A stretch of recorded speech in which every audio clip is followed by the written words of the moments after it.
You look like you've been on a paper round. Sorry, what? You look like you've been on a paper round. I look around and I look down and I laugh and see as my brown leather satchel hangs to the side of me. And then I look up and there I see this cheeky looking guy who's trying to talk to me. I've been delivering the Evening Standard. Standard! Evening Standard! Are you having nice drugs tonight? That question landed at my feet with a thud because I just wasted all my money on a pocket full of duds. But he gives me a side eye and a wry smile and his hand shoots out. And there in front of me is a pile of coloured Smarties. Not the ones with the tasty crispy shells, the ones they take at parties. So I take one and I flip it in the air and I catch it like a peanut and then I throw some water down my throat thinking I'm cool as fuck and all that. I'm obviously lying, I'm not as cool as that. I spent 10 minutes gagging after biting it in half.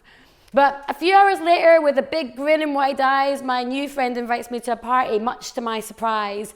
We chatted about some silly stuff for hours and hours on end, and then I gagged on more recreational drugs with my newfound raver friend. But it was just our luck, we were high as fuck, and I said to him, "You couldn't be a primary school teacher?" And he said, "Why not?" And I said, "Because your pupils are too big."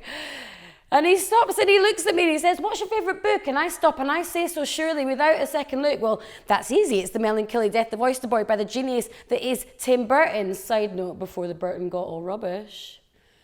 His face turns to a grin. "I love that book," he says. And then I get ready to recite and clear my throat out to impress. And then the genius that is Mr. Burton tumbles out of my mouth. One day in the park, I had quite a surprise. I met a girl who had many eyes. She was really quite pretty and also quite shocking. I noticed she had a mouth, so we ended up talking.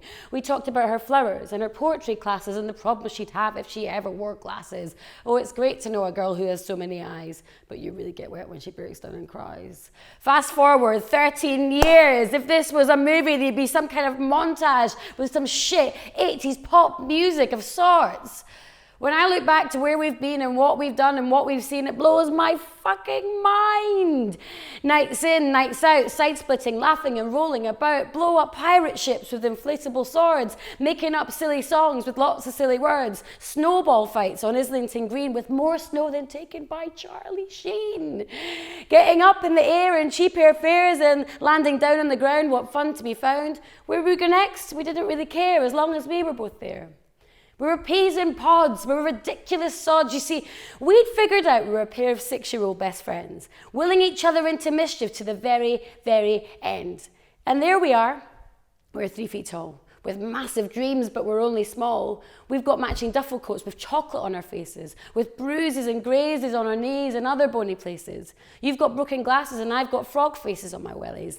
And we both like eating fizzy cola bottles and ice cream and jelly. But in real life, we are not that small. I'm 5'5", you're 6 feet tall. But we're still the most ridiculous ones of them all. They tell us to grow up and we shout, "Stay small!" You maybe feel mighty, you maybe feel brave, you maybe believe that I could be the things I crave, because you are the silly glasses that I wear, the pirate ships I sail, my laughter and my joy and madness, my hero if I fail. And who would have thunk that delivering that daily rag out of that all-important handmade brown leather satchel bag would have got us here? So, the moral of the story for everyone who's here to listen is that if you ever find yourself in a similar situation, my advice to you is this. Deliver the newspapers, take the pills, go to the party and eat your fill, be the new best friend or bring new ones back. Because you never know. You just never know. You might just meet your Batman or your Robin or your Bonnie or your Clyde or your better half or your partner in crime, and they might just change your life forever. Disclaimer, there's also a chance you could meet a creepy weirdo who does absolutely nothing for your life, or in fact makes your life much worse than it was before, in which case, please don't take the advice I've just imparted to you as literal. The end.